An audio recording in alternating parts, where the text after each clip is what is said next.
Good afternoon. Good afternoon.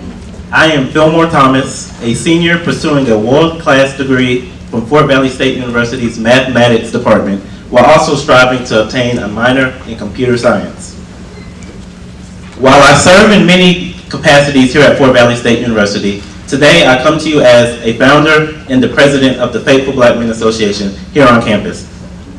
I am excited to have the distinct honor and pleasure to serve as the presiding official for this afternoon's Legacy Lecture Series. And I want to thank all of you for coming out today on this rainy Wednesday. Before I invite our first superstar guest to the podium to formally welcome you all to this event, I must give a small backstory on how this all came together and highlight some of our organization's current endeavors. So first things first, I don't have a haircut because it's No Shave November. And so we're bringing AIM to bring awareness to cancer awareness. And so that's why I have this breast cancer awareness pin on. And I'm donating all of my grooming care expenses to cancer research. And so are the members of the Faithful Black Men Association as well. Secondly, when we started this organization in September, I was searching for events that I thought could empower our members. And I just remember I stumbled across the National Black College Alumni Hall of Fame because our campus queen, Ms. Tanzania Walker, was preparing to participate in the National Black College Alumni Hall of Fame pageant. And after delving through the National Black College Alumni Hall of Fame's mission and goals, I immediately wondered why it hadn't came to Fort Valley State University or in my 3 years. And so it really became my goal to really just figure out a way to bring it on campus, because I thought that it could cultivate not just our members, but the whole university. And so today when I see everybody here, it's kind of a dream come true. And it's been a lot of hours put in, so I just want to thank you all for showing up.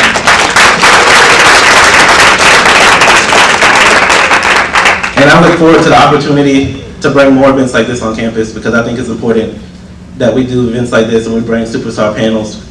So I'm going to get off the stage now, and I'm going to let the superstars get on stage and do what they do best and run the show. And so our first superstar is a man whose higher education career spans over 3 decades. And on October 7, 2016, he was installed as our 10th president here at Fort Valley State University. This man is none other than the boss man, Dr. Paul Jones. Good afternoon. It may be the first time I've been referred to as superstar. I didn't know if I should run up here or do a flip, but it's really a pleasure to be here and to join you this afternoon. And I'm so thrilled to see so many of our young people here. Students, you have an amazing opportunity today, as you will have the opportunity to hear from this outstanding panelists. These are truly the superstars and the all-stars, and I can't wait to have an opportunity to hear from you. But what a privilege and opportunity it is to have them here. And Mr. Tommy Dortch, I thank you and for bringing the panelists here, and also welcome you home as an alum of this great university, and one who we've awarded an honorary degree to, a doctoral degree to. We're so proud of you and what you've done as you lead the 100 Black Men National Association and also this fine organization. So welcome home, and we thank you for all you're doing to uplift our youth in particular in this country. So thank you very much. Let's give them a round of applause. I too want to just, welcome you all here. I want to give a special shout out to Fillmore. You truly are. I was wondering about the haircut, but because he's always looking so sharp. He actually looks good. But what an amazing young man. This is really what it's all about. This is why we do what we do here. A young man like this, who I think is going places, and as many of you are, who is doing some extraordinary things, and we're proud of you. We're proud to see that you had a vision, but not only that he had a vision, but he executed, and he did the hard work to make all of this happen. Honestly, we were very surprised when we learned that we were at this point, because he was out there working on behalf of the university to bring this to this point. So we have a lot to thank you for this work. Mr. Tommy Dortch and I have spoken about this earlier in my tenure, but you made it happen. And so congratulations to you, congratulations to your organization, and all of you are just some outstanding young men, and we're proud of what you're doing, and we can't wait to see even greater things from you and the rest of your organization. So let's give him a round of applause. So like Wilmer said, let me get out of the way so that we can have an amazing conversation today. And to students, to all of you, we know it's late in the afternoon, but you're in for a real treat. So thank you for coming out today, and enjoy the rest of the program. And so our next superstar is a student like us. I think she's done great things for this campus over the past year.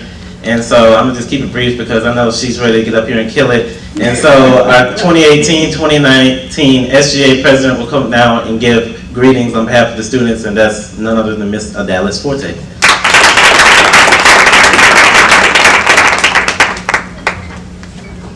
Good afternoon. Good afternoon. Legacy is not leaving something for people, but it's leaving something in people. I am Alexis Forte, Student Government Association President. On behalf of the National Black College Alumni Hall of Fame Foundation, we'd like to formally welcome you to our Legacy Lecture Series, featuring many prominent speakers who are here to inspire and ignite change. Please enjoy and be empowered. Thank you.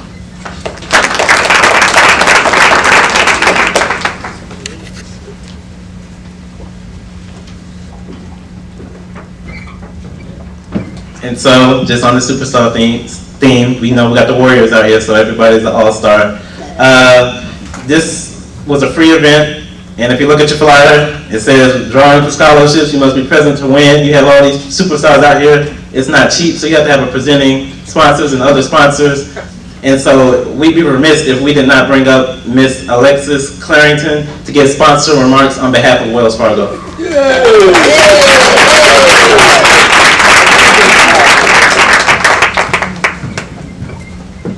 Good afternoon, all. Thank you for that wonderful introduction. I'm Alexis Clarington, a personal banker. On behalf of Wells Fargo, I want to welcome all of you to today's National Black College Alumni Hall of Fame Lecture Legacy Series. At Wells Fargo, we know that when we know that when we invest in the communities we serve, we win, and the community wins. We also know that we need to do everything we can to prepare today's students to become tomorrow's business leaders. As a result, 5+ years ago, we partnered with the National Black College Alumni Hall of Fame to launch the Legacy Lecture Series to position students for leadership roles in society through education, mentorship, and entrepreneurship. This series is presented in various historically black colleges and universities throughout the academic year.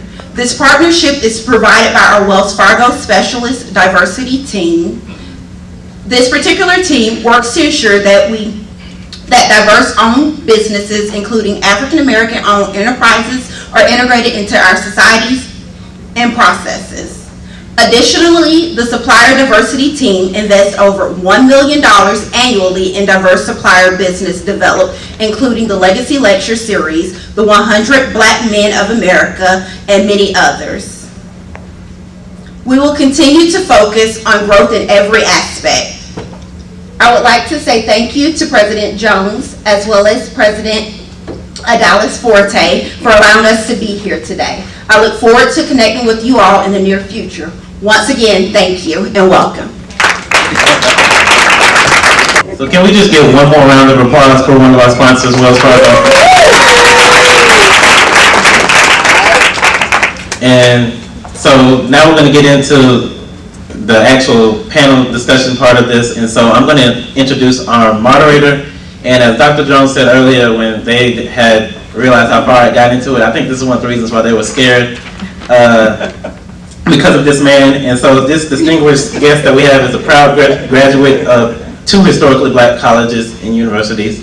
The first being our own institution, the Fort Valley State University, and the other being Clark Atlanta University. That makes him part Wildcat and part Panther. He is a proud member of Omega Psi Phi Fraternity Incorporated and is the chairman and chief executive officer of his namesake, the TWD Incorporated, a 6-business conglomerate based in Atlanta, Georgia. He also serves on the board of several HBCUs and other national organizations, including his latest installment as the chairman of the 100 Black Men of America Incorporated. And Fort Valley State University has a Collegian 100 chapter headed by Mr. Henry Abrams and Damien and some other great individuals and males on campus, so he's part of that as well. He's also a much sought out speaker both on the national and international levels, which is why we need sponsors. He's also the recipient of numerous awards and honors that celebrate his unselfish community service and philanthropic efforts. He has had guest appearances on a number of shows, including the Oprah Winfrey Show. With his many accolades, his most humbling of an introduction is a person who has an in-depth love and passion for the existence and preservation of historically Black colleges and universities. It is my pleasure to introduce the founder and the chairman of the board of the National Black College Alumni Hall of Fame, Mr. Thomas W. Dortch, Jr.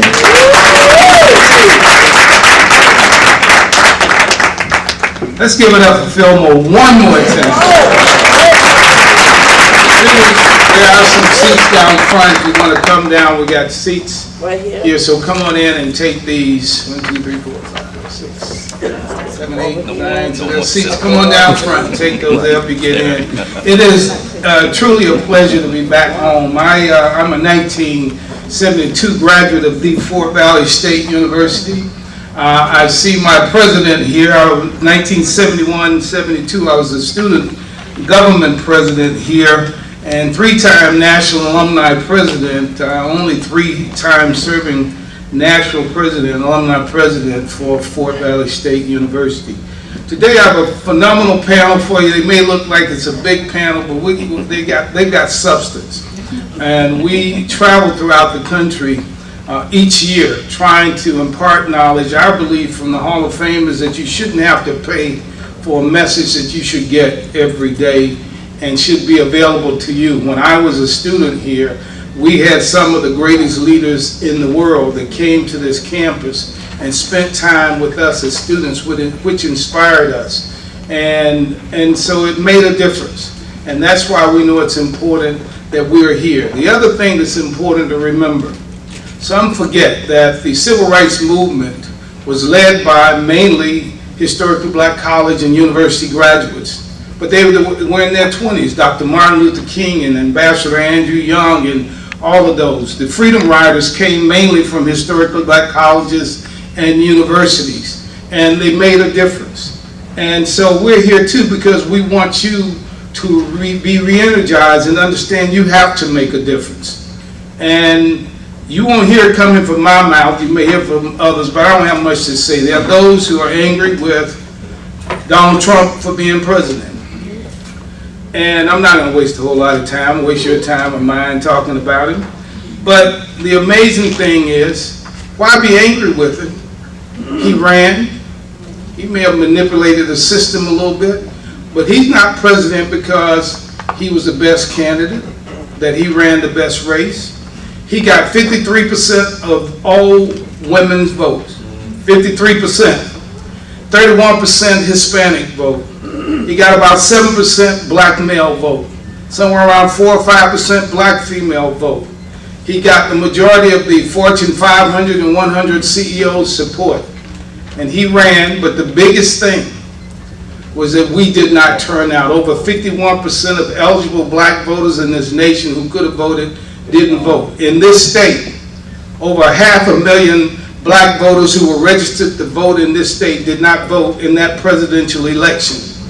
And Trump still only got 51% of the vote. President Obama did not run in this last race, didn't come to Georgia. He got 47% of the vote, and still we did not vote. And the last thing to remind you, and right now as we look at where we are here, we could have made history when people look at Andrew Gillum, one of the best and most formidable candidates in Florida, and Stacey Abrams here in Georgia, and you look throughout this country. We have to quit blaming others for the things that we don't do ourselves. Some got angry because Bernie didn't make it. Bertie wasn't a Democrat, he was an independent. He ran as a Democrat, lost, and went back being an independent. But he promised things that you wanted, you can turn that off, who promised things that he couldn't deliver on, but students. My appeal to you as we go through this, you're some of the best and brightest and the most intelligent in this world. You have opportunities today that others wish they had. We want you to make the most of it, because as we move on, there's that next generation that makes a difference. When I came here at Fort Valley, upperclassmen women could not be out after 10 o'clock. We complained about the food in the dining hall. We went through all of that. And it was upperclassmen who took over the dining hall. Don't you do it. Locked themselves in until they got concessions. There were those who couldn't understand, teachers who were foreign teachers. They were not being racist at all. They just couldn't understand them. They changed that. There are a lot of changes made, but what I say to you on this campus as we move, this is a microcosm of what's out there waiting for you. You've got to be the best and be prepared, and that's why this team is here today, to share and pour out to you. We're not here to entertain. We're here to share knowledge, and hopefully it will make a difference for you to understand. Your job right now is to be the best in the classrooms, work as hard as you can, because that world out here is not a good and easy world to exist in. We're fighting the perils and the evils out there, including that of the president, to divide this nation. But understand, at the end of the day, if you're strong, if you do what you have to do, and we stay strong, and we do what we have to do, no matter what negative forces may be out there, we will prevail, as Dr. C.T. Vivian said. We've seen it before, we dealt with it head on before, we've conquered it, and we have to keep doing it. So welcome to our Legacy Lecture Series, and I am really happy to be back home at the Fort Valley State University. I'm going to give short introductions because you'll hear and understand, and I'm going to ask our panelists in any way they want to give you a little bit more about themselves. First, to my left, voted one of the 50 top child stars of our time during his tenure in the earlier lifetime as he was building his legacy. Emmanuel Lewis is an actor, recording artist, a businessman, a little bit of everything, a producer, but more importantly, he's a committed member of our community. His famed role as Webster made him one of the most recognizable stars in the world. And so I give to you a Clark Atlanta University graduate, Emmanuel Lewis. And of course, you met our money lady a little bit earlier, who is doing a phenomenal job. As you know, if you want to get some money, just give her a call. She'll hook you up. Alexis Clarington is a personal banker and business advocate at Wells Fargo. And as a personal banker, her main focus is building lifelong relationships with both consumers and business customers. I happen to be a business customer at Wells Fargo. The Hall of Fame is a business customer, and 100 is definitely a customer. We get great blessings from Wells Fargo every year. It's a bank that is making a difference, continues to make a difference, and no matter what you hear out there, I can tell you firsthand, they reinvest, and there are so many of us who are talented in Wells Fargo who are committed to our community. Next to her is my business partner, and sometimes I call him my business partner. He hails from LaGrange, Georgia. He has built an empire. He holds a PhD from Ohio State. You want me to say the Ohio State University, maybe one D, and that's the Fort Valley State University.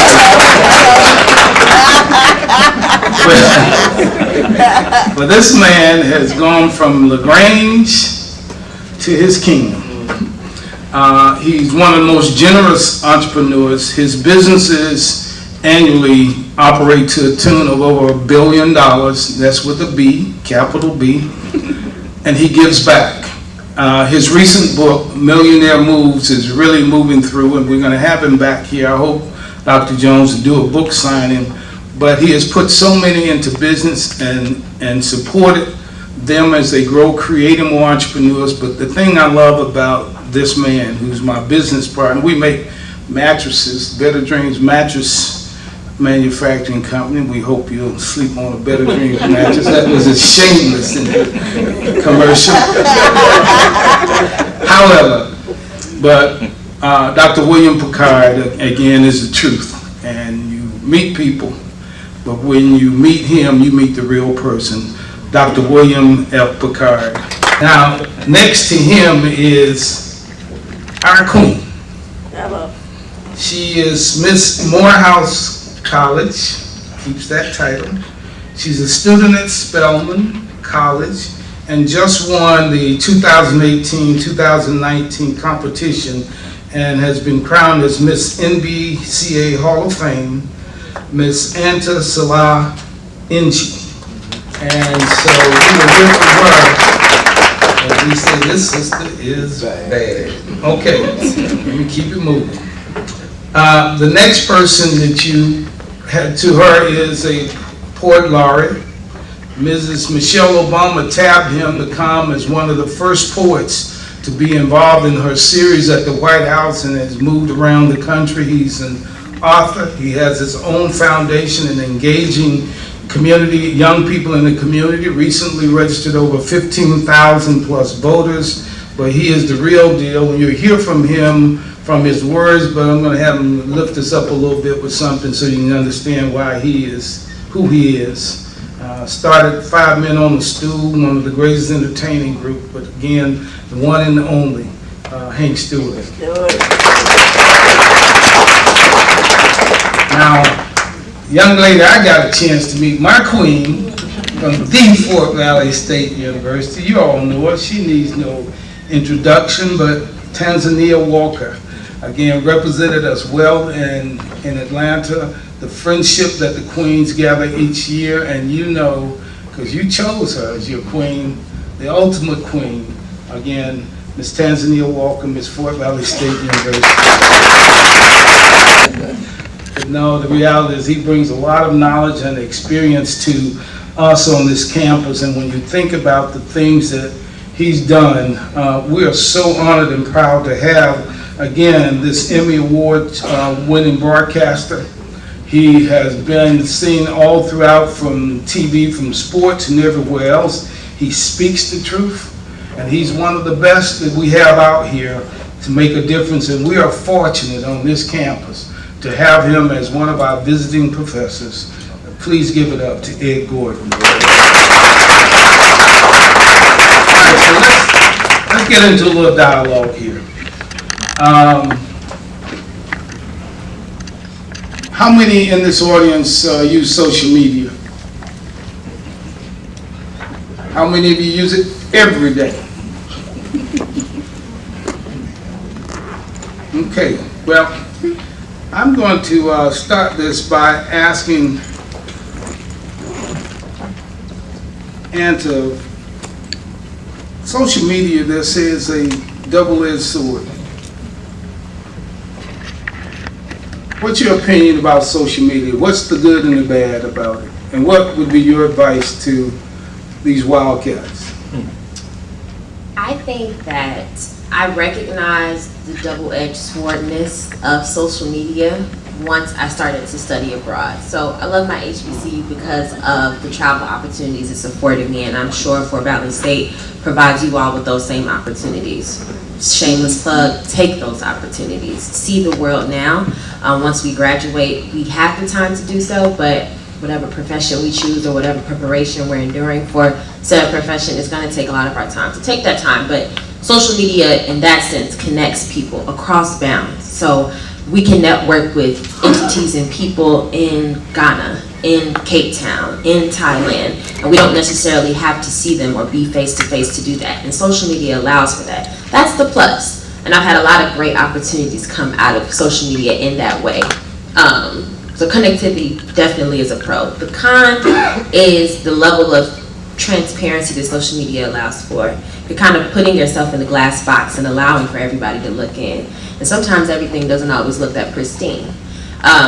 The thing about social media is that you can't close the curtains when you don't want to be seen anymore. What you say has been said, what you've done has been seen. It's there, and it's the World Wide Web, so it's there forever. I know people say that you can purge out all your tweets on Twitter, you can purge out or archive your posts on Instagram that you don't want up anymore. They're in a cloud that does not belong to us, and they're there forever. And people have access to that information. Employers, people that hold these higher up positions at our institutions, in spaces that we don't even think about we're gonna occupy. There are people in those spaces that have access to the information that we put on social media. So one minor mistake, something that we think is just so insignificant in the moment, can mean a lot. It can mean a lot in the future. And I think that's the major con of social media. I've seen a lot of my peers in recent months. I'm a senior, so I'm graduating from Spelman soon. A lot of job opportunities have gone from yay to nay off of social media uploads from their freshman and their sophomore year. So there's something to definitely consider. But we cannot knock the fact that it provides opportunity like no other. Great. Anybody else want to address that from the panel?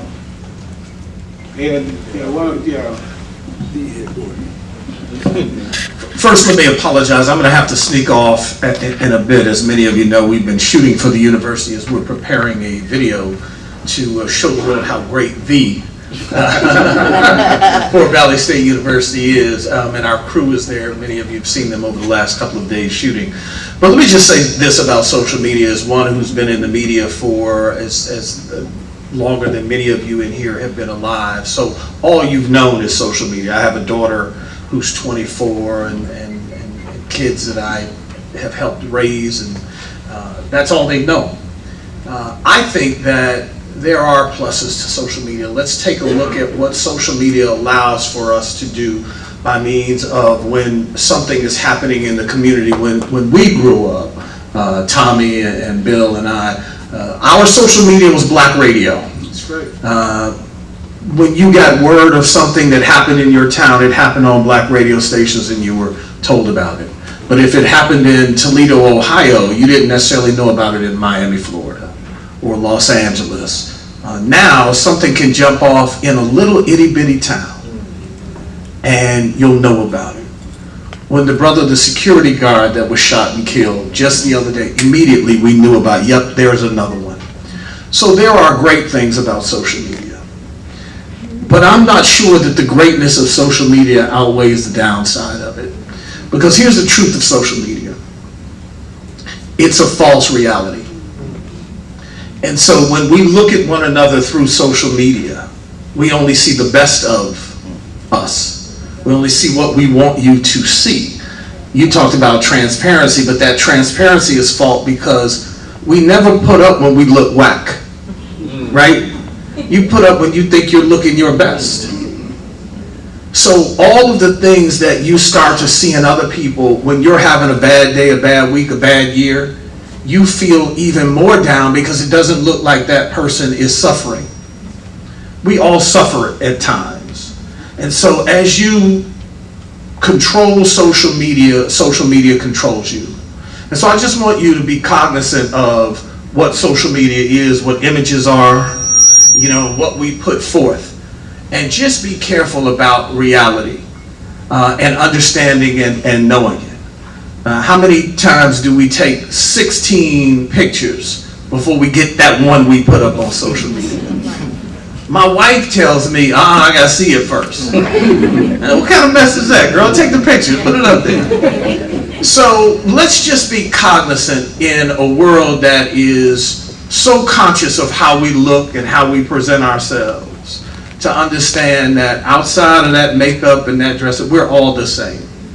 And that's even more important when we see, as Tommy alluded to, when the world is trying to divide us already and trying to make you believe you're not as good as, social media makes it even harder, because then you start to feel like I'm not even as good as X and Y, because every time you see them, it looks good. So I just say, balance out what social media is in your life and understand that it is a mirror that is not always true. Great, we appreciate it. Could not be with us today because of death in her family. And Jamila Mustafa on her job got called away to interview Mariah Carey today, so she couldn't do the interview and get here in time, and we said that we'll make a commitment to get them back here on campus to you, so we'll make sure that happens. Dr. Pickard. I didn't do it. We all know as entrepreneurs that you didn't get to where you are today just by saying I'm going into business and all of a sudden you're making hundreds of millions and billions of dollars. Tell us about the struggle for entrepreneurship, because I know there are young people here who want to be business owners, but what does it take to be an entrepreneur, and what does it take to be a good entrepreneur? Well, first of all, I'm from LaGrange, Georgia, and I'm very proud of the fact I went to school to be a social worker. And somebody oftentimes says, how'd you go from being a social worker to owning partly billion-dollar companies? And I'll tell you very easily. The world is not fair, but God is.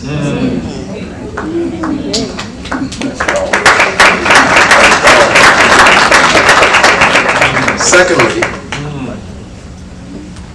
if you don't find a way,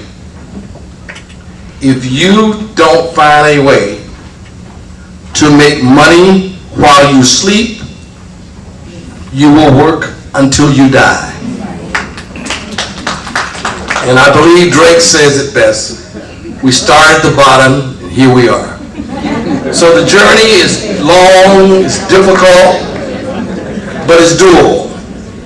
And I just like to say one thing, TD, and I believe this deeply. I was never an A student. I am a solid C student. But I believe very strongly, anybody from anywhere can accomplish anything if you put the work in. And what I think is so important about the journey of people like Bill Pickard, who started with nothing, it should tell you that it's possible, it is doable. And the most important thing of all, I would say, is you must believe unequivocally that there's nothing in the world that you cannot achieve. I don't care if you had no mama, if you had no daddy, if you had no money. There's absolutely nothing you cannot accomplish if you put the work in. And lastly, I'm telling you this now. I'm an old man, but I love music. I love Notorious Big. Brother made one mistake. He told a lie. He said, more money, more problem. That's BS. Call to womanhood. And we know on our campuses that women and men find themselves facing stress. Some of it is a mental challenge. Some have mental illness. And we are embarrassed, but stress is part of a mental illness, depression. And it's not that picture depicted of what they used to call, quote, crazy folks. But what would be your advice to the young people, your students, your colleagues, who may find themselves in stress and challenges? What would you advise them? I'm going to ask both of you to share, both queens to share your thoughts, but I'm going to ask you to kind of give some good solid advice to your colleagues. My advice is to be unapologetically you, because most of that stress comes from being someone who you're not, because it's so easy to be you, like that's who you naturally are. So I feel like when you pay attention to what others do and you know their little mannerisms or how they do things, or even going back to social media, it gives you that perception that, hey, I want to be like her, instead of saying, hey, who can I become? Instead of trying to be like someone else, because they're already them. So that would be my little piece of advice, because you can't be anybody but you. That's who God made you. And why would you want to be anyone else? So that's my little advice. Appreciate it. Anybody else want to go ahead? I agree with Tansy 100%. I think that kind of speaks to your piece about social media and its negative contributions. Because on HBCU campuses, period, it doesn't matter where you go. The Queen's competition, exposed me to that. NASAP exposed me to that. All of the other events that are held for HBCU campus leaders to kind of come together and network with one another. You learn that on all of our campuses, as different as we are, there is still this like unhealthy standard that all of us strive to hit. Whether it's a superb GPA, whether it's like devout campus involvement, being a miss all 4 years to be the miss by the time your senior year comes, being class council president freshman, sophomore, junior year, to be SGA president come senior year. There's like a demand or a pressure that we place on ourselves. And from what I've seen, how I've evaluated it, it comes mainly from social media and seeing other people hit these same goals and then wanting to put that same pressure on yourself to get there. Just take on what you can. I think I can even look back on my own collegiate experience as a senior and say I did a lot of things in the 4 years that I was suspended, and I'm very proud of myself. But some of those things I could have been okay without. That's very honest. I could have been okay without them. I charge you all to be that honest in your reflection of yourself, because we're not perfect. And we allow other people to critique ourselves, but to Tangi's point of just being your unapologetic self, being your unapologetic self is also critiquing yourself and being able to look at what you've done and say, what could I do better? And sometimes cooling it is better. 100%. I'm telling you, sometimes cooling it is better. Right. So Emmanuel stars, one of the most notable stars.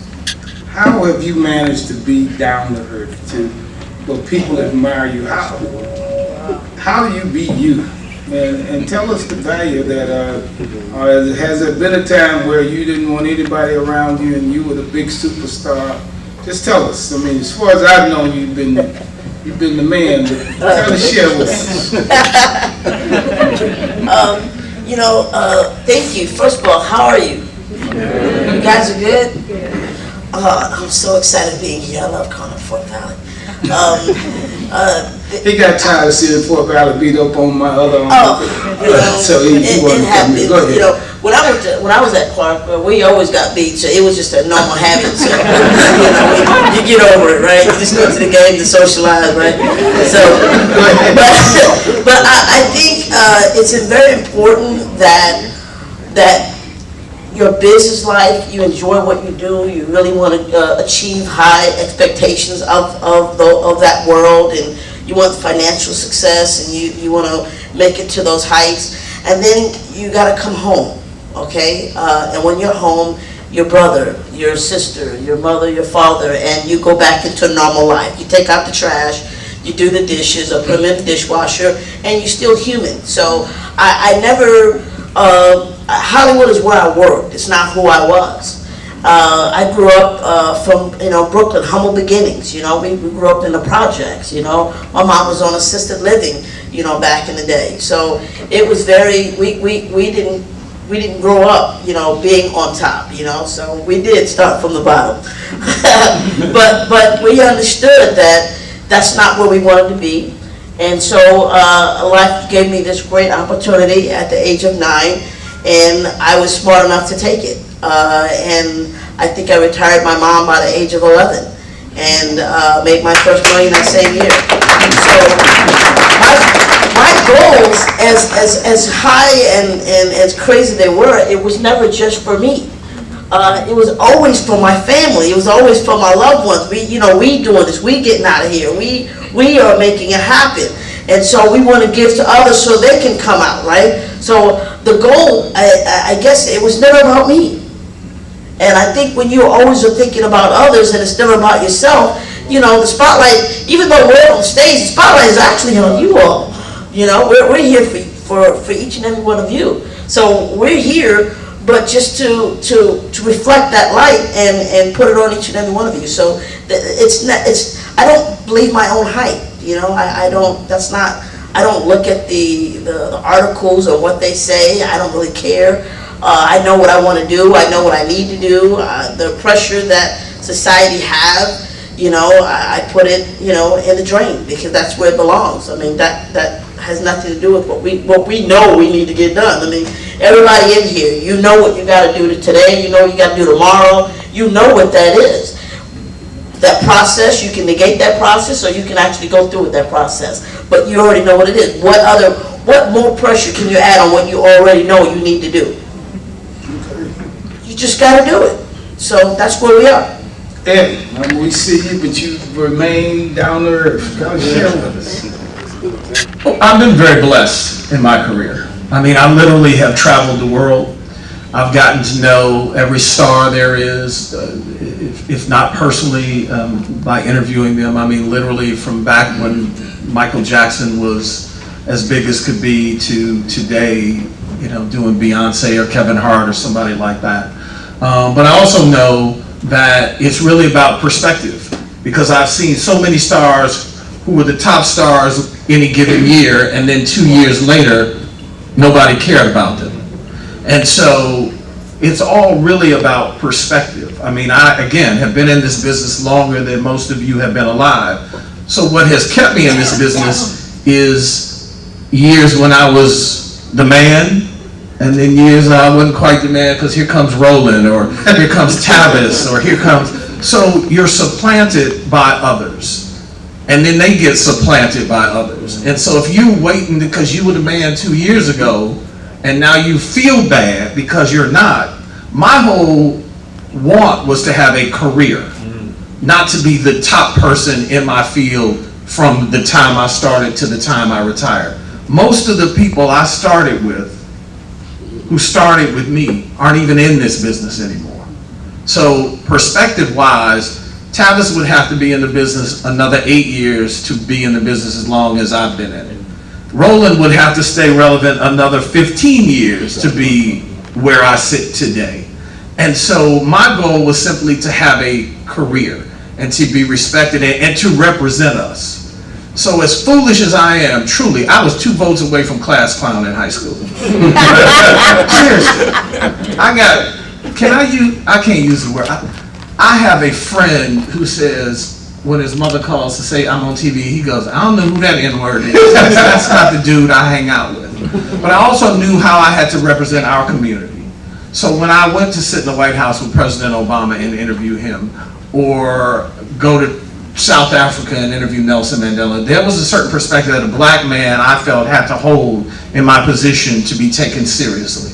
And so the guy I play on TV is not necessarily the guy I am, but there's a certain reverence and respect that's given to Ed Gordon, the TV guy, that maybe I don't deserve. And so it's really about perspective, Tommy, and understanding your place in life and where you sit. And I am about to run, but let me just share this with you all. Many of you will leave here today, and when it's over, you'll run the bill and say, Mr. Pickard, can I get your phone number? Tommy, can I get your phone number? I want you to understand, most of the time when you seek a mentor and you give people and you want help, right? They mean well, even if they give you a business card. But the truth of the matter, they're very busy people, and they won't be able to contact you, and then you'll be mad at them. And I think what Bill was talking about hard work is, your dream is your dream. It's nobody else's. Absolutely. And so you have to find ways to make that dream work for you. And I don't see the brother in here yesterday, but let me just tell this quick story and then I'll go and I'll pass it on to everybody. I met a brother yesterday on campus. And he came to me and he said, excuse me, Mr. Gordon, excuse me, you know any comedians? And I said, yeah. I said, why? Do you want to be a comedian? He said, well, yeah, I want to be a comedian. I said, really? I said, so you want me just to call somebody and tell them you're funny, or what do you want me to do? So he said, well, I don't know. I said, well, you know, I do know. I said, Kevin Hart. I said, Anthony Anderson's a buddy of mine. I said, I could call him right now. And I said, if I called him right now, I said, hey, Ant, what's happening, man? I'm standing next to this dude. He say he's funny. Anthony would go, and? My man wanted me to help him, but what good would that be?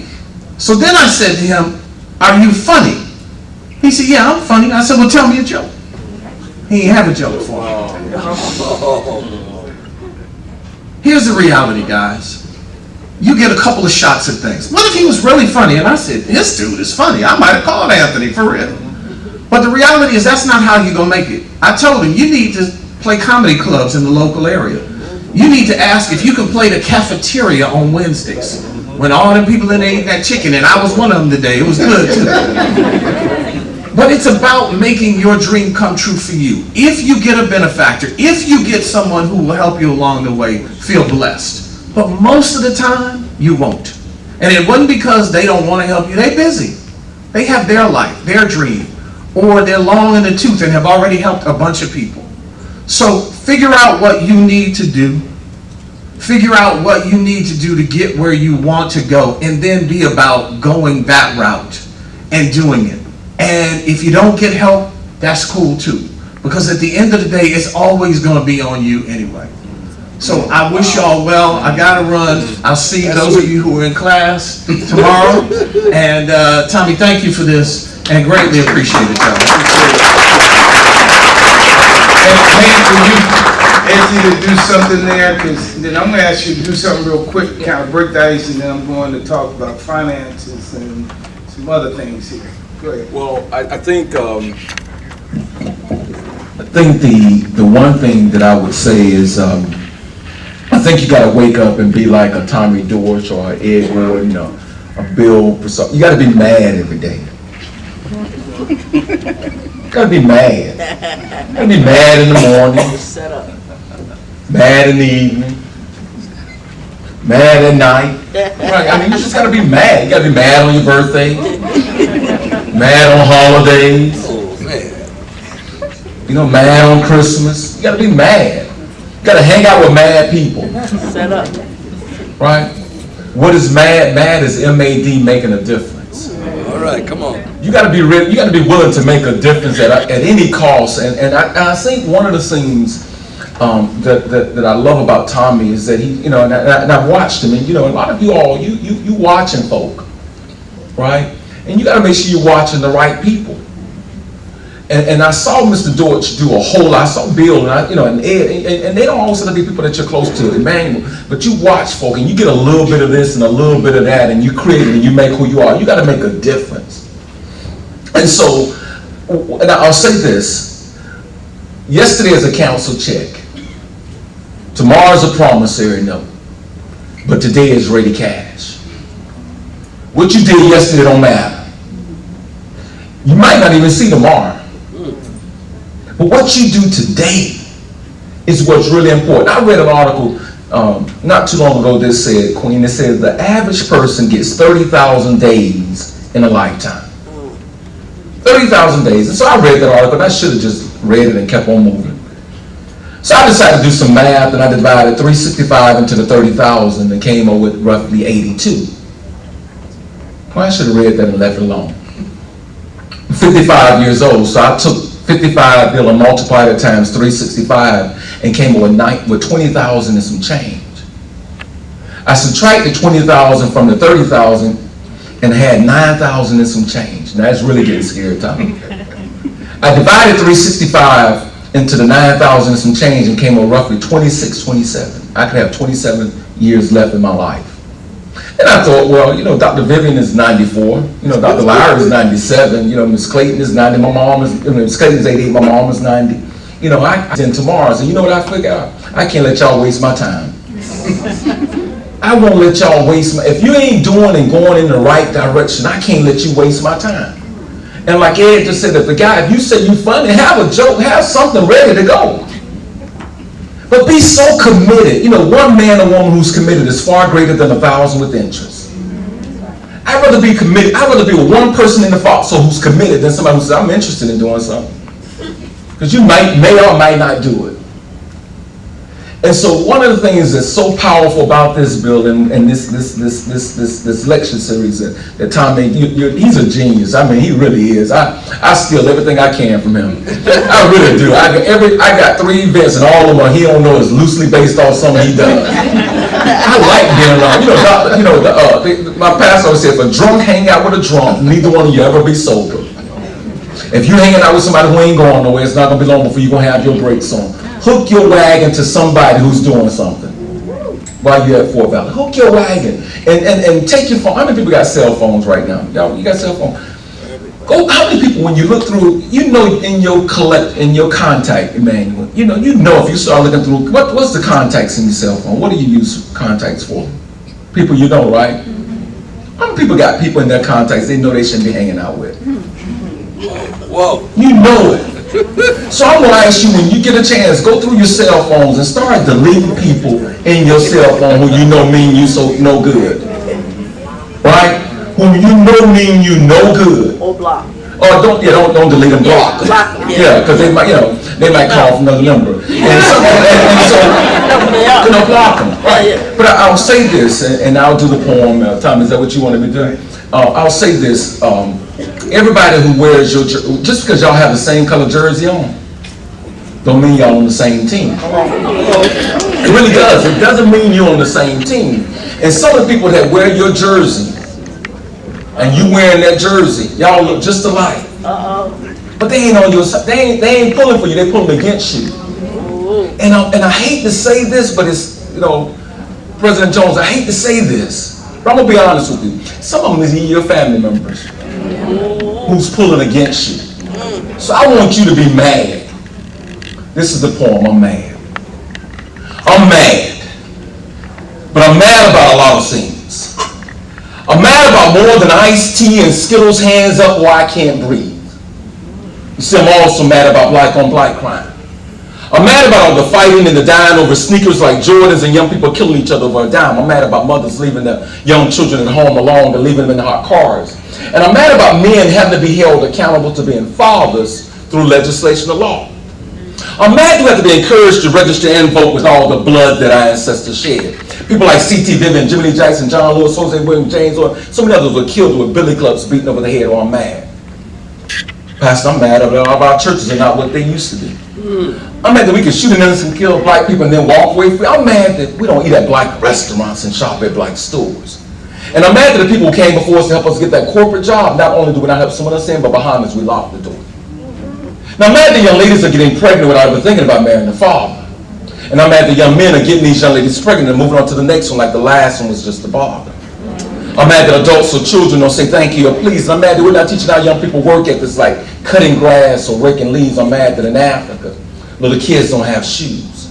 And I'm mad that people like Clarence Thomas, Stacey Dash, and Ben Carson don't have a clue. I'm mad that during Christmas time, people can give gifts without ever saying Christ. I'm mad that homeless people won't get pennies but walk right into the store and buy red bottoms, rims, and jewelry without even looking at the price. I'm mad that the Democrats and the Republicans sometimes both seem to be the same. Services being cut and deleted while Congress and Senate on the Hill playing games. I'm mad that we're listening and dancing to music that degrade our women, that the athletes won't band together for civil rights cause. Don't they know that more than what they do on the diamond turf or court, running, throwing, or shooting a ball? I'm mad that some young men have chosen to sag over wearing a suit. I'm mad that we picket and protesters in our own community that we burn and loot. I'm mad at cancer. And I wish cancer would get cancer and die. I'm tired of cancer taking our loved ones beyond the sky. I'm mad that parents can find time sometimes to do almost any and everything and can't find time to go to a PTA meeting at their child's school. I'm mad that we're losing history. By the way, I'm still waiting on my 40 acres and a mule. I'm mad that the Montgomery boycott, March on Washington, Selma, all seem to have been for naught. All the civil rights leaders were lost during that era, not to mention when Malcolm, Megan, and Martin were shot. I'm mad they don't have a bill for the Voters' Right Act. And we're not even talking about it, but let something happen with the entertainment on social media, it blows up. How easily we distract. Yeah, I'm mad, I'm so mad, I'm mad for that, but each and every one of you all are not mad. How could you just sit there and if we're not careful what we have, will be what we have. I'm going to keep on fighting and grinding, trying to live a life of substance. Because Edmund Burke said it best, the only thing necessary for the triumph of evil is for good men and women to do nothing. But I'm still mad, are you? If so, what are you going to do? MAD, make it different. If you never come face to face with the devil, you and him must be heading in the same direction.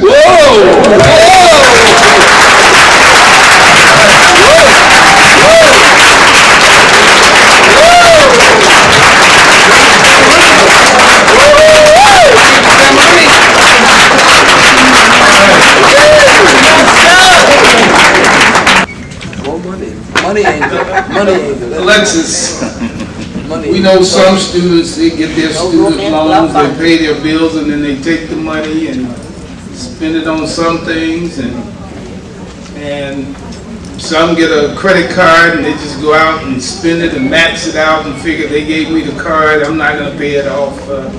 That's their loss.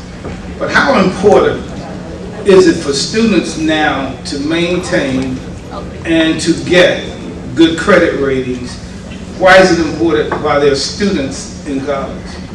Okay, with that being said, I'm pretty for sure most of us dream of being Dr. Pickard Yeah. here, and there's two things that are going to get you there: a great education and good credit. Your credit determines where you're going to live, how you're going to be able to educate your kids, as well as when you're able to buy your own home, start your own business.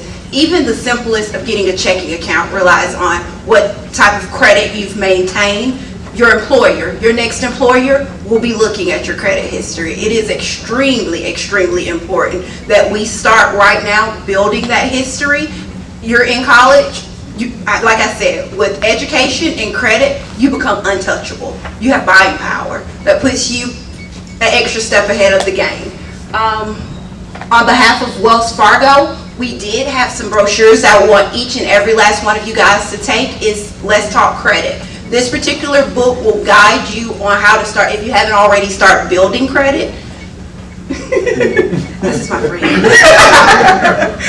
I'm going to be like him. With that being said, this Let's Talk Credit is going to be the key to opening doors for you. If you guys are looking at starting your own business, you've got to have good credit. Coming out of college with bad credit is the worst thing ever. I see it every day. Every day, and it makes me rather sad, and unfortunately it's really prevalent in the African American community. We shouldn't be 19 and 20 with a 430 credit score. That should not. We shouldn't be in second chance accounts. If you want to be able to open those doors, your education and get your credit right. And you heard, very good, because you heard earlier, Anta and Tanzania talked about social media. That people really do check your social media, and you can not get a job based on what you posted. They also check your credit, and you can not get a job if you have bad credit rating. You can say, well, this is not related to any financial institution, but people think that that shows how well you're able to manage yourself, how well you manage the resources of that company. And I know people who've been turned down because they have bad credit. Turned down from a job. The other thing to understand, she talked about owning a home. You can't get an apartment. If your credit is bad, you got to have a cosigner, because it's gotten that bad out here that your credit really helps to rule what you can and can't do. I mean, even to rent a car, much less to buy a car. So those issues become important as you move. And so there are some, if you read the book, there's some good tips for you by getting a secured card, for example. Of course, secured means you secure it with your own money. Go out, buy something before the month is over, pay it off. You begin to build your credit rating. Go out and buy some little things, pay it off. Don't miss that 30-day time period. Just build your credit by having that secured. You can have a Visa card, secured card. It's guaranteed or secured by the money you put in the bank. So you keep building your credit, and by the time you leave, it's a double-edged sword. If you have no credit, you're starting from zero also. When I came out, I got 5 credit cards. I didn't apply for them. They sent me American Express, Visa, MasterCard, and I said, shoot, this is what you get when you graduate. My mom said they sent me, she said, you cut it up right now. She said, I want to hear you cutting it up. I cut them up. But just because you get those cards, you can ruin your life and your livelihood. So we want to make sure you understand that. And student loans, that's exactly what it is. It's a loan that you have to pay back. So if you don't get more money than what you need, you build debt and you come out with so much debt at the end. So we hope that you'll understand. And Wells Fargo, again, look at those booklets that are here. We want you to understand that having good credit, staying out of bad stuff you put on social media, because it will follow you for life. And I know a person got busted or lost their job because of something they posted 15 years earlier. And when they found it, the company said this basically is a bad image for this company. So don't think that you can do and say all you want now and figure it'll go away. And when you find that husband or wife or a candidate for husband and wife And they find that stuff on social media. You may have a boyfriend, or you may have a good friend, or you may have an associate. But some folks can say, well, I don't want her or him in my life. So think about that. But credit is important. We want you to understand, protect it as best you can, and don't let your friends use your credit and destroy your credit. I've had family members I signed for something and then they didn't pay, and I paid. And they said thank you, but they didn't pay me back. So sometimes you understand that. So let's move on over. Go ahead, Can I add something, Mr. Dortch? So I'm a political science major. I'm a double minor in economics and journalism. Journalism is really what I love, but Spelman doesn't offer that as a major, so I settled for what I like second, and that's politics. But as a student of journalism, I really love storytelling. And so as it pertains to like credit and like the role that credit plays, and as it pertains to co-signment for not only housing, but also student loans. So I know I've unpacked a lot of like narratives as Queen of Morehouse, as a Spelman student, as to how my Spelman sisters got where they are, as to how my Morehouse brothers got where they are. Some people have parents who can write full checks for $50,000 and just drop it off in the financial aid office and they go about their day. Some people write it some people write it for both semesters, and then there's some people that are fighting for their lives each and every semester to get there because their parents could not co-sign on a loan for them, or their parents deliberately chose to not do so.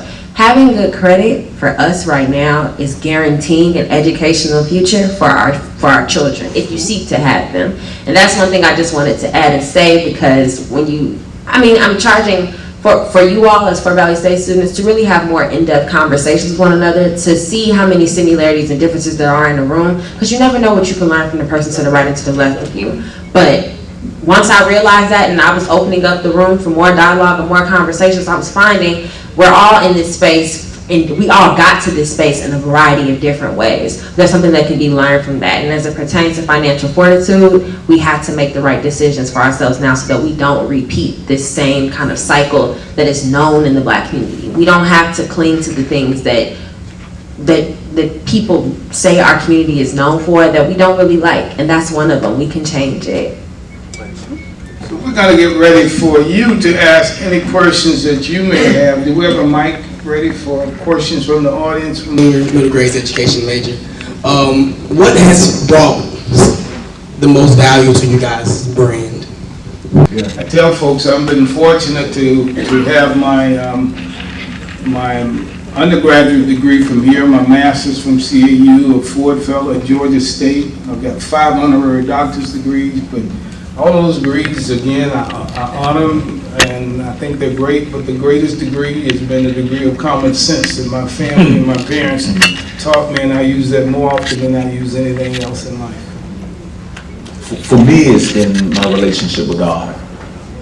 And I ain't saying that to be cute, like how people say that at a award ceremony, and I want to thank God, don't know God, don't talk to God. But I say it because when you really have a personal relationship with God, right? When you don't have nothing but God and that's all you need, it just changes your life. And so what I would say is find you the opportunity to talk to God. It's amazing. I'm so excited about what is happening in my life at 55. This is the best year of my life. At 55, this is like the best year, Tommy, of my life. And last year was good. And I'm expecting next year to be even better than that. I'm expecting it. And I think, again, you got to have some plans. I'm not saying don't have plans. But a quote that says, if you want to make God laugh, tell him what your plans are. It might go in a different direction. But have a great relationship with God, man. Every morning I work out, I get my head right with, Chuck, he'll tell you with music, the right gospel music. I try to get my head right so I'm not walking out mad at something. So I don't listen to just anything and anybody. So what you put in your ear gates and your eye gate, that's real important. You become that. Anybody else? I would like to say, with me starting off so early, I guess my mom was my rock, my foundation. my mom had a government job, okay? So she worked for the city of New York. We lived in Brooklyn. So to have a government job back then meant everything. That means, you know, your job was never late on pay. You knew exactly how many vacations you're going to have. You had the 40-40 plan. Everybody knew about that. 40 hours a week, 40 years. They knew exactly what retirement. So that's the most stable thing that you could have back in those days, was to have a government job. They was never late on pay. Well, they've been lately, so but back then, back then that was the most important thing. And when she decided that, because, you know, my career was doing what it was doing early on, and my grandmother was taking me to audition, my brother was taking me to audition, and everybody in the family was trying to support me, but it was just so much. We had a lot of, you know, good success, thank God, early on. And so we had to, you know, my mom was an usher in church, so we had to go to the minister, and we had to pray about this thing called, you know, show business, and we didn't really understand, you know, what it was going to take. So it was serious. It was a family commitment. It was a pastor had to approve of it, you know what I mean? And we all had to come together. So that strong foundation of family was everything. And right before that took place, I was the underdog of everything. I'm the last kid to get picked for volleyball or touch pass or any of that, you know what I mean? You know, so it was like, oh, yeah, okay, well, I guess we have to pick him. I'm the last one to pick, what do you mean? You guess. Anybody else around? So it changed so much, but it all started with my family believed, and my mom believed in me so much that she quit her government job. And when she quit her government job, I knew it was for real, because I knew what it meant. I knew how she felt about it. I didn't really understand it as much, but I knew for her that was a big deal. And when she did that, I'm like, okay, it's time to get serious. And that's what started instilling in me, okay, there's a different level of life that I need to kind of do. And that started my brand of, okay, let's get serious about this thing. Whatever it is, if mama is here, because when mama had to get off her work to come see about the children at school or anything else, that was a big deal back then. I don't know, maybe people don't mind, you know, getting off work now, but back then, you don't want to see mama on a work day at home or at school. That was not a good day for you. All right. Next. Anybody else? Okay. I'm Anissa Watson, a sophomore chemistry major. I just want to say thank you all for coming. And my question is, were there ever moments, like whether it was when you guys were in college or just going throughout in life, where you felt like maybe my dream is too big, what I'm trying to do, what I'm trying to accomplish is scaring me, so I know it's going to scare other people. So what advice or what words of encouragement do you have for anyone going through that? Question is, were there ever any moments in life that you felt that your dreams were too big, that frightened you and challenged you as to whether you could fulfill those dreams? Never. Never, ever. And I made a lot of people uncomfortable around me, but I don't care. Never. Everything that I ever said I was going to do, I did it. I was going to put this answer to the first question that was asked, but God told me to not say when he said anybody else to sit back, and then when you ask the question, it's perfect because it fits right here. But I always think back to my middle school self.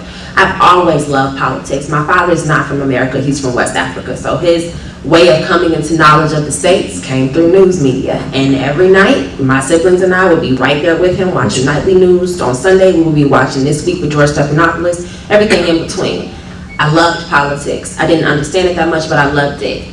The people at school thought I was weird for that, like very weird. I would send text messages explaining Black history as it ties into what was happening in the political atmosphere right then. Anta, you're a weirdo. Nobody cares about any of this stuff. And then we got Barack Obama running to be the first Black president of the United States, and everybody's hitting my phone saying, Anta, what do we do? That in that moment, like when did Obama run? What grade were we in? We were in 6th grade. I was in 6th grade. It's the first day I ever missed a day of school because my dad made us all pile in the car and drive down to DC for the inauguration. I never missed any other day of school aside from that moment.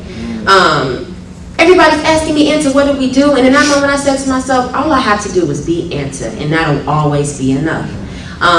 Taking that same energy and that same attitude as I got to Spelman, or when I got to high school, and then past high school when I got to Spelman, which was something that was unexpected, you just being yourself. Like, don't even say those words, because it's not a real thing. Like, it's a formality. People want you to think that the things that you strive for are at the very least unattainable, but they're not. Anything is attainable. And anybody who tells you that they're not attainable, they're lying, or they're lazy. Both, probably.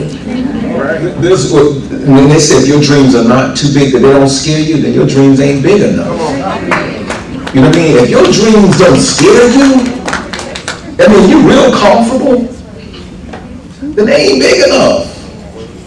So good. Anybody else? All right. My name is Marion Mitchell. I'm a junior animal science major. My question is, how did you find out about your passion? I know a bunch of you all said that you got a degree in something, but you ended up doing something else. How did y'all, was it like a just coming to Jesus moment? Or was it just like, did it just pop up one day like this what you wanted to do? Was it experiences? How did you find out about your passion? The day when my passion started waking me up every morning instead of an alarm clock. No matter how late I was up, I was still up early to do what I need. Miles Monroe once said, the greatest tragedy in life is not death. But the greatest tragedy in life is to be given life and not know why you're living. When I found my purpose, I didn't need it. You know, I was a manager at UPS. I was working third shift. Time I was making more money than my mom and my dad had put together. I had been promoted 4 times, getting ready to be promoted the 5th time, and I knew that I was good at my job, but it wasn't. I used to hate it. I mean, I used to get sick. I was working third shift. I used to start getting sick every Sunday because it was too close to Monday. Then I started getting sick around Saturday night, and I had just got off on Friday. And I knew that I didn't want that was not what I was meant to do. And I came home on November 7, 1991. Turned on the news. I came home that morning, started pulling around the house, Emmanuel, and went to sleep around 10 o'clock. Woke up around 5 o'clock that afternoon time. I never forget this as long as I live. And I turned on the news, because at that time it was only a 6 o'clock news. I turned on the news at 6 o'clock because I had to get ready to go back to work at 8 for a meeting. The news was the news. Murder, carjacking, inflations, all the typical things you hear in the news. The weather came on, it was just like today. Floods, and it was just like today. Floods, tornadoes, it was horrible. I'm a sports junkie. Although I'm boycotting football right now for Colin Kaepernick, but that's a whole different story. I can watch football, I can watch every sport, I love it. That was the day Magic Johnson played, he was HIV positive. I had never in my life seen the news so bad. I started doodling on the sheet of paper, and the very first poem God ever blessed me with was a piece that's called Can You Hear Me? And it says, Lord, there's times when nothing is going right. Lord, there's times I can't find anything good to talk about. Lord, there's times when I cry. I wonder, do you hear me, Lord? There's times I've fallen, and I wonder, did you see me? Can you hear me, Lord? Can you hear me? Can you hear me? Just give me a sign. And very softly, he spoke to my heart. He told me about Calvary, and this is what he said. He said, Hank, do you know they slapped me across my face because I heard your cry? They pierced me on my side because I heard your cry. They spit on me because I heard your cry, and I died on a Friday because I heard your cry, but I rose on a Sunday because I heard your cry. Now, my child, you have it all simply because I heard your cry. Last time I cried, started working towards my purpose, because I knew I wanted to be a poet. I knew I wanted to start writing then. And I started putting myself in a position to do. I started following Tommy Dortch. He didn't even know I was following him, trying to get on programs. Am I right, Tommy? He was president. He was a chairman of the Atlanta Business League and all. And I saw all these amazing people on the program. And I started strategically putting myself in line. But I knew my passion. I knew my purpose, and I stopped using an alarm clock. I didn't need an alarm. I no longer had to set it, because every morning I wake up ready to write and grow. So when you find your passion, and Bill will probably know that better than anybody else, when you find your passion, that's when days start getting brighter.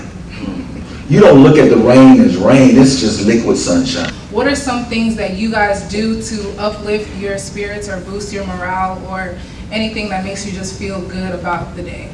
First, on the question, I found my passion here on campus.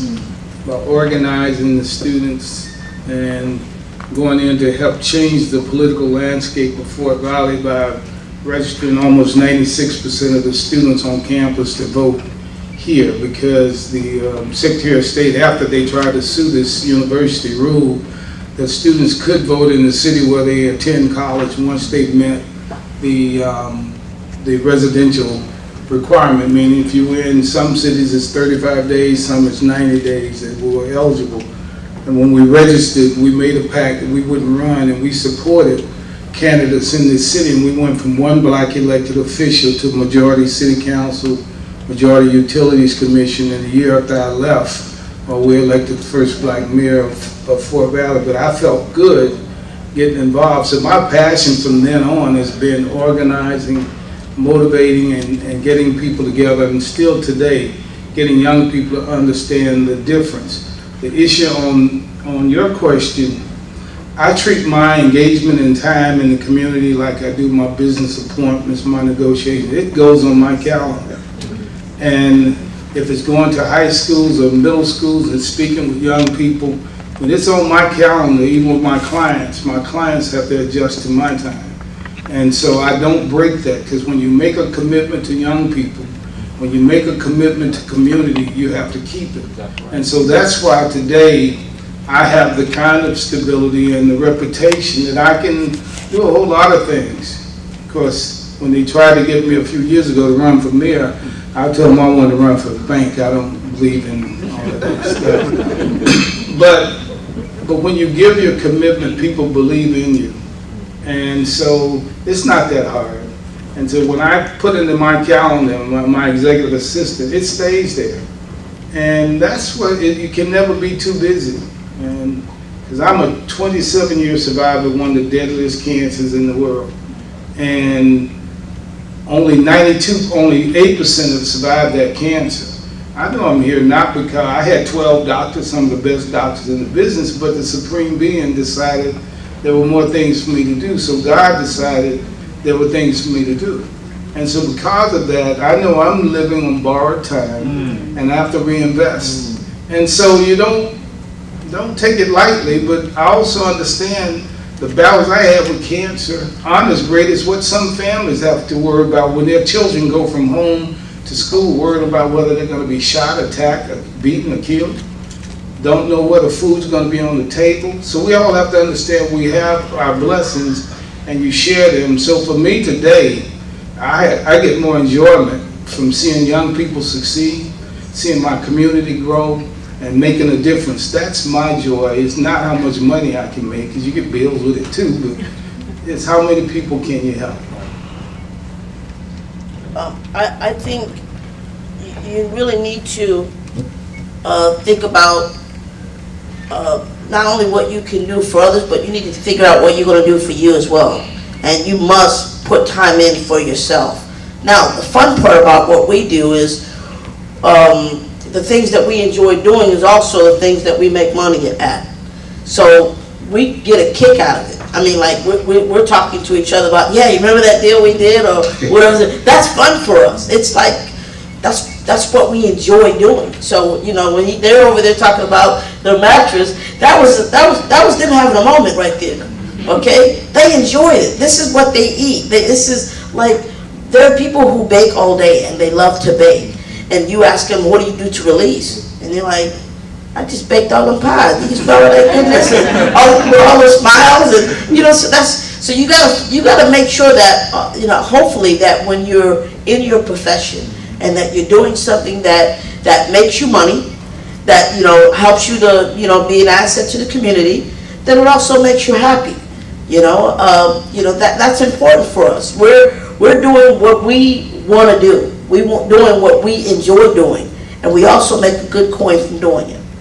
We're saying you can do well while doing good. Balance.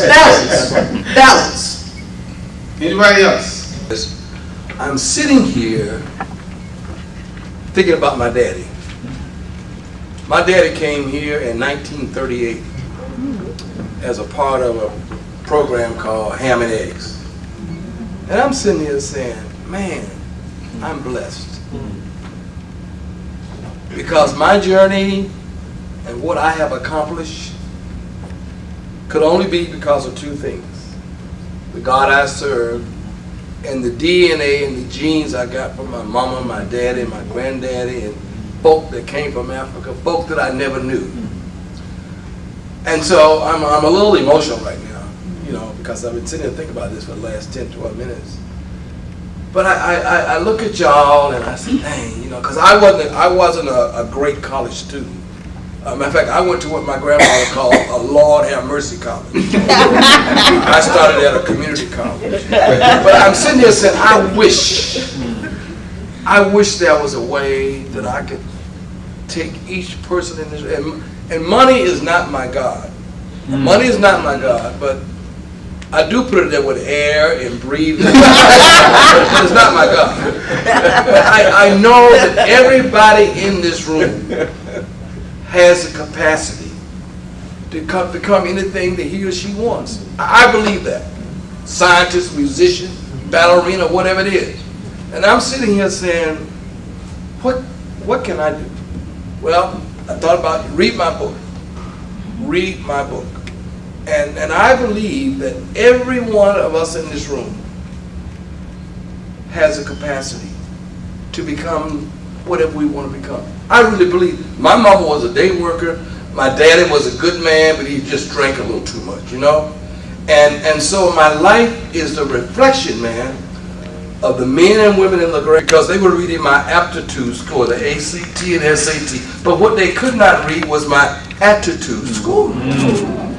And regardless of your aptitude score, when you have a positive attitude, you can go to the highest altitudes in life. I believe that. So man, I tell you, man, what's your name? Hey, Sean Wiggins.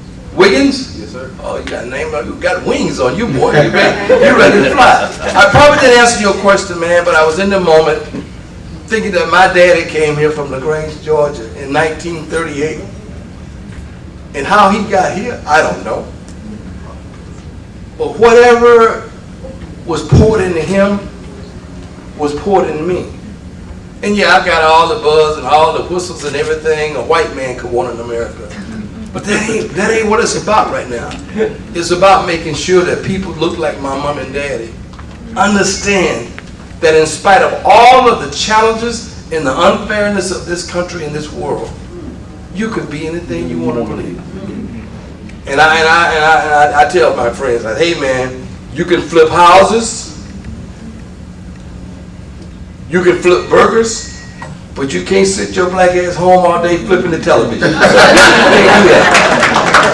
That ain't the way it is. You know? So catch me on the side. I ain't gonna leave till we talk, because I did answer your question, but me and God had to tell y'all what I was thinking for the last 8 minutes. And can I just piggyback on that? I think, and I keep saying that it's something about who you hang out with. It's something about where your circle is. I tell my son all the time, you show where your friends are, I show you who you are. It's something about being around success. Do y'all know, if you Google it, there's a Europe called the Billionaire Road. Billionaire Road, and it's only billionaires can live on this road. They don't even want millionaires to live around them. Billionaires don't even want the millionaires to live around them. And so if you don't find yourself hanging, you got to find some people, you know, who you hang around. You with me? And because your mindset starts to change. If you're around success all the time, how are you gonna think about failure? I mean, you can't. I mean, it's like light and dark can't occupy the same space at the same time. If you're around folk who are doing something, who care about other people, you know, and I incorporate that in there, because, you know, Emmanuel was right, Tommy was right, and I saw them giving to other people. And then I started feeling good about me, and the success started coming back. I'm telling you, man, look, sisters, I wouldn't date a man who didn't have no get back in him. I would ask them 2 questions. Are you registered to vote? If they're not, I'll quit them. That should be the first thing. Y'all got to change the questions that you ask people. Forget about who your favorite singer is and athlete. What's your plan? Where you going? Because I might not want to go with you. You with me? And so you got to find people to hang out with I mean, I saw this young lady, I saw them, because I had the luxury of being one of the judges, and I was like, this was some of the best crop of talent we saw at the HBCU pageant I'd ever seen in my entire life. And I think they were sharp because they got together and they were sharpening the irons of each other. The kings, and you remember when we got together, the men, the male piece and all that. It's who you hang out with too. All of a sudden you start making plans to do something, be something. So while you're on this campus, I challenge you. People used to try to get away from the coolest, the smartest people and hang out with the coolest. Man, find the smartest person. That's who you need to be befriending. Okay, I got one last question. I want then we're going to do raffle. Go ahead. I want to touch on this on the answer of one of the questions. When you have business, and if you have more than one business, franchise, whatever, specifically in mind, we have what we call residual income. So my show is syndicated internationally since, I don't know, 86, 87, around the world. So no matter whether I'm here or it's a cable network or it's on Hulu or whatever, so as many times it's being shown around the world, I'm still getting paid for it. I don't even know the languages that it might be speaking in. I could care less. But as long as that, we call that mailbox money is what you want to understand about. That's mailbox money. So when you get home, oh, that's a check. Oh, cool. Thank you very much. And music is called royalties. And he'll tell you what it means for him. But yes, there's many ways on how you can have mailbox money, residual income. And coming from a college student standpoint, I kind of want to answer your question. I'm sorry, Mr. Dortch. I know you want us to move to the next question. But I know, like, as Black people, we love money, but we're scared of money as well. We think about the financial situations that we saw unfolding in our households growing up. I know, at least for me, I do. Like I shared with you all, my father's not from America. He is an immigrant. Was born in '58, moved to the States in the '70s. So he saw poverty on a level in the third world country that he's from, which is Gambia. It's a small country inside of Senegal. He saw poverty in a way that I would never understand. He worked his behind off every day so that my siblings and I would never know what that looked like for him, so that we could just feel the comfort of life tantamount to what he ever experienced. Similar to Dr. Pickard, my father's work ethic is what pushed me forward towards wanting to become more financially sound, so to say. And we have to think about the information that's consistently put in front of us as college students. Black college students, we don't talk a lot about financial fortitude. If you all have candid conversations with your friends about financial fortitude, please correct me where I stand and raise your hand and tell me that I'm wrong. But we don't. We don't just have those conversations with one another. And so for me, in recognizing that flaw in myself, and I've been an economics minor since my freshman year at Spelman, I just recently started trading in the foreign exchange market. It's something very minor, but I obtain income residually. It's just on my phone. As much as I'm texting, I swipe over, I click the other app, and I'm working on my trades. I'm in a part of an organization that informs me about the value of the inversions of the different currencies. It's just another world, but it's a world that's been there. That info is not thrown at us. We have to literally seek that information out. Just because we have to seek that information out doesn't mean it's not valuable. The most valuable information is the information that we have to seek out. We know it's not there, but we have to do it. We have to do it. And I just wanted to give you that piece. I would love to talk to you afterwards about it, and anybody else who's interested, because it's definitely put $500 in my pocket over 3 weeks. All right. Last question, and then we're going to do the drawings. I haven't had it since, and it's been the best day of my life. Because I get discouraged easily, distracted easily, and I be feeling like I can't accomplish much. So what is other things or advice for, like, if you're discouraged and you feel like you just can't do it no more? I hate to talk back to back because I feel like I'm talking a lot, but the day of my campus pageant, Miss Maroon and White, I was backstage practicing my talent, and I ran in the dressing room of one of the other girls that I was going against. She wasn't in there, she was on stage doing her talent, so I asked the people that she had backstage helping her, could I use that restroom to rehearse my talent? They told me I could, and I guess they left because when she came off stage, the remainder of her campaign team joined her in the back, not knowing I was in the bathroom, and they just began to chew me out like as a person, why I didn't deserve the crown, how everything that I've done since I've been in Spelman has just been for this moment. It's never came from a genuine place. I was just doing it just to get the title. In that moment, and trust me, I cleaned it up in a really, really nice way for this panel. I'm talking about all types of names, all types of statements, all types of things that just weren't truths. And so in that moment, I had 7 minutes before I went on stage to do my talent. I had 3 options, which was to grab my stuff and run, to grab my stuff and go say something that probably wouldn't be the most kind thing. But then I've been working my behind off for all 4 years for this moment, 3 years rather at that point, for this moment. And I wasn't gonna give it up to her. Anytime I'm asked about the sentiment of like feeling like you wanna give up, I go back to that moment because I was steps away from walking out of the chapel or the auditorium and not fulfilling what I felt was my divine purpose. And I went on stage and didn't even do my talent. I spoke specifically about perspective in the Atlanta University Center, how we think we know one another, but we don't, and mentioned that instance, mentioned the situation that unfolded backstage. And you will be surprised how many people approached me after the pageant. I ended up winning. I was talking on the fly, I don't know how. But you'll be surprised how many people approached me after the pageant saying, wow, like, so when words are coming my way on campus, I shut down this way, or I suffer from bipolar depression, or I suffer from depression. Sometimes I don't want to leave my bed or my room. I didn't know that you experienced those things too. You just have to remember that you're not alone in it, but the moments that you want to become the weakest, this is when you become the strongest. And I want you to also know that when your phone goes dead, sometimes when my phone goes dead, I let it go, I let it stay. People can't reach you, but that's all right, they will be fine, because there was once upon a time when they couldn't reach you at all. All right. To that point, we're going to do a drawing. There is a $500 book scholarship, a $300 book scholarship, and a $100 book scholarship that we will give. While we're doing this, I'm going to ask the panel to think of one word you want to leave with the students after we finish this, and that'll close us out. So those of you on the front row, look under the seats that you're sitting in. If you find a ticket, you got a $100 book scholarship.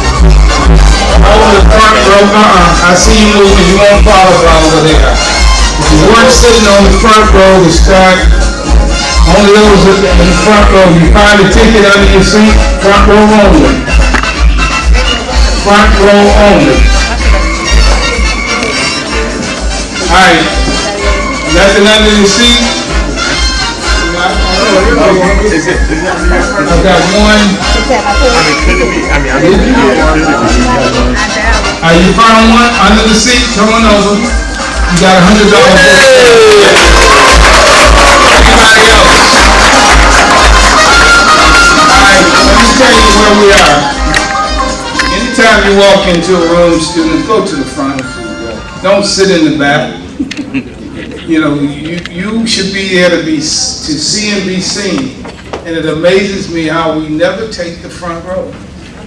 You should always take the front row whenever you walk into a room. Let people know you're there. Let them see you. So we got one student who will get a $100 book scholarship for sitting on the front row. You got one? There's one I think over there. Well, you got to be sitting in the, well, you're on the front row. You find it. You got it. No, okay. So that's the first thing. I'm going to, at this time, again, Tanzania, you'll kind of join me here. How many of you have your phones here, your smartphones? I want you to Google the third stanza of the Star Spangled Banner. Just pull it up so you understand. I never, ever will sing the Star Spangled Banner. I will stand for the flag. I will defend this country. I will stand for this country, but I will not sing the Star Spangled Banner. If you look at the third stanza of the Star Spangled Banner, Francis Scott Key wrote the Star Spangled Banner after the fight at Fort McHenry. And you never heard the rest of the story. You need to understand history and not his story. Back during slavery, if slaves could escape their slave masters and make their way to Canada, they found refuge. They were not forced to come back to the slave owners. And there were over 6,000 plus slaves who had escaped from the U.S. to Canada. The British soldiers partnered with the slaves who had escaped to try and come back to the U.S. to get their loved ones and help them escape. Francis Scott Key wrote the Star-Spangled Banner the day, he had been writing, but the day after the Battle at Fort McHenry. He wrote the Star-Spangled Banner. You only hear them singing the first stanza or second. The third stanza is basically one that glorifies the slave owners who slaughtered the slaves, who praised the fact that they killed the slaves in that battle as they came back for their families. If your family was enslaved or taken away, would you not go back to try and find freedom for them? Well, Francis Scott Key was a slave owner. He owned multiple slaves. When we glorify his song, you have to remember that Star-Spangled Banner was not the national anthem of this nation until I think it was the late 20s. That's when the U.S. adopted that as the national anthem. So I don't sing the Star-Spangled Banner because it is basically an attack on black people, black slaves.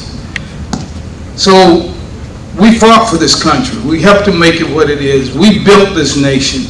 And again, the flag of the United States, yes.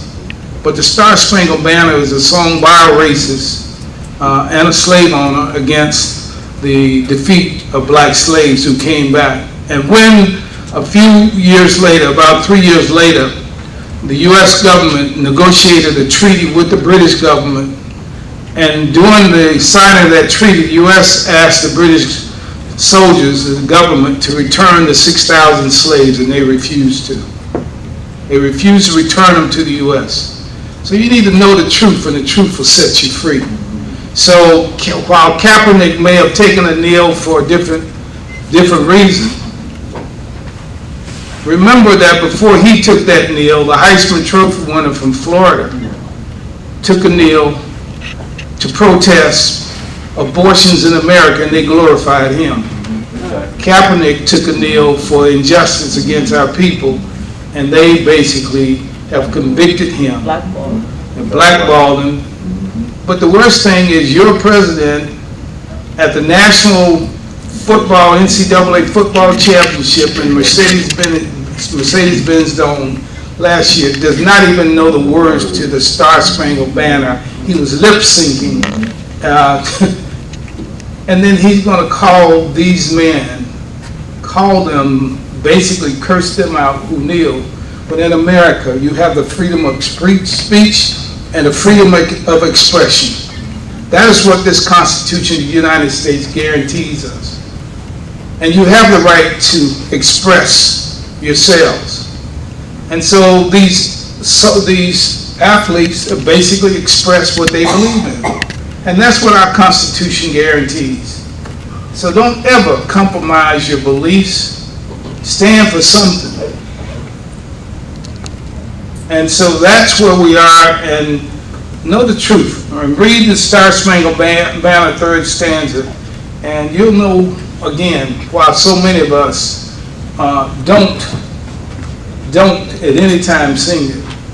I'll stand for the flag, but I will never sing the Star-Spangled Banner, and I dare anybody to challenge me on my right to do that. And I challenge you to stand up for what's right.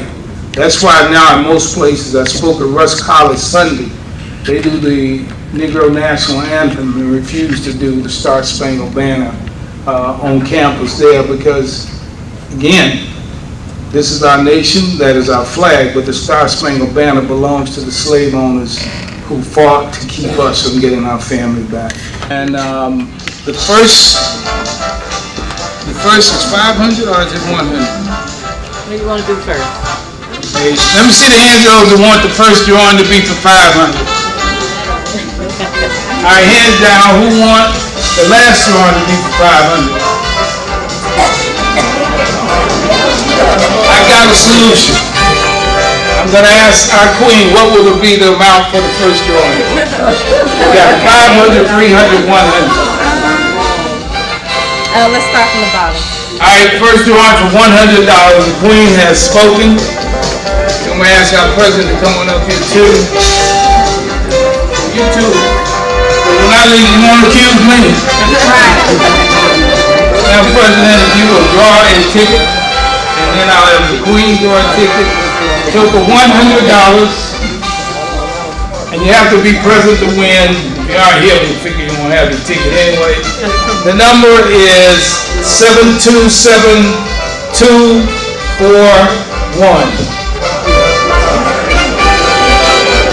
727.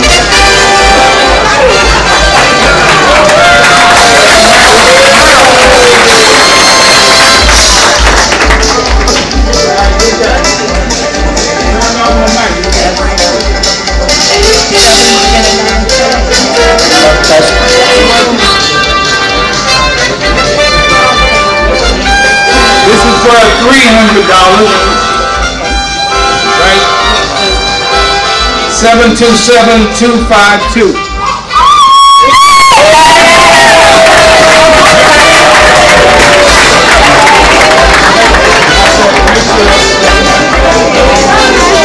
Okay. And folks, for the $500 book scholarship.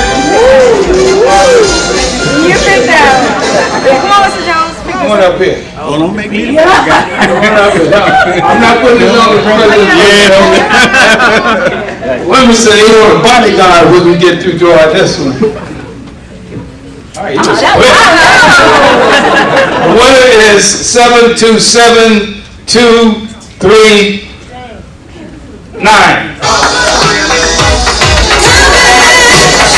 727-239. No winner. Draw again. Alright, no winner. Draw it again. She may have walked out and still have the ticket.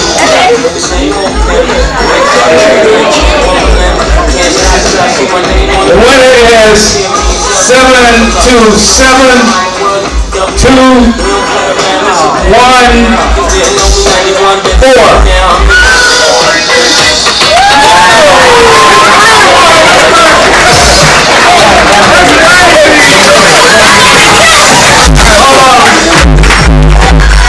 So, since all of you stayed here as long as you did, I'm going to do 3 more $100 drawings.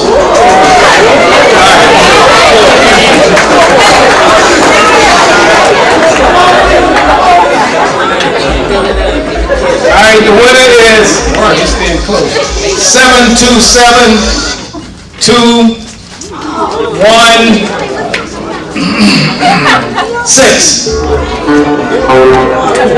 727-216. Once, twice, gone.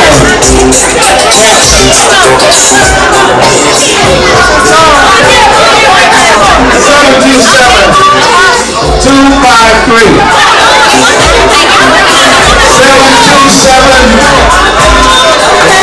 All right, 1 down, 2 more to go.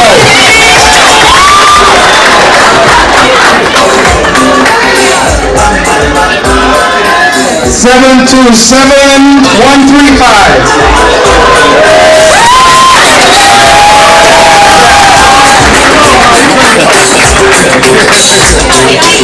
All right, folks, this is for the last drawing. $100 goes to 727-168.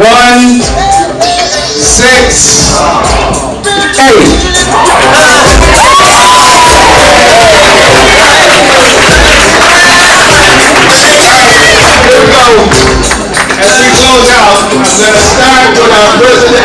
Give us one word that's an inspirational word you'd like to share with the body. One word. Intentional. Always be intentional in everything you do, so you'll have a purpose and make sure you make an impact on somebody or anything that you put yourself up to.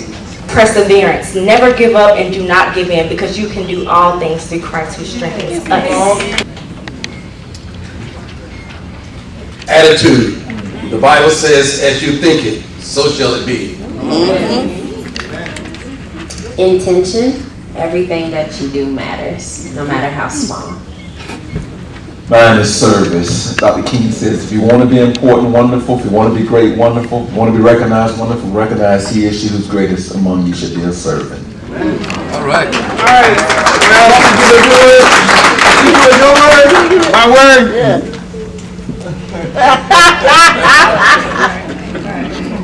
You want my word or my... I give a word. There you go, that's the good one. That's it. Mentorship. Always understand that mentoring makes a difference. So, as we prepare to leave here, we thank you for indulging us and allowing us to spend time with you this evening. I want to, of course, thank the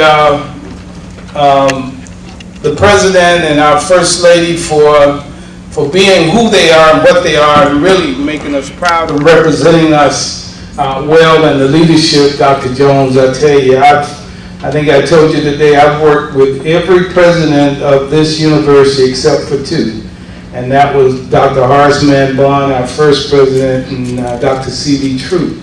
But from there on, Dr. Blanchett was my president when I came here. Dr. Pettigrew followed him, and we go down the line, and we've had a great leadership team here, but more importantly, you know, from me and the alumni, if you ever need us, we'll be there. And students, we're proud of you now. We're going to be even prouder of what you're going to do, because you're a wildcat. And here at Fort Valley, we do what we have to do. Thank you.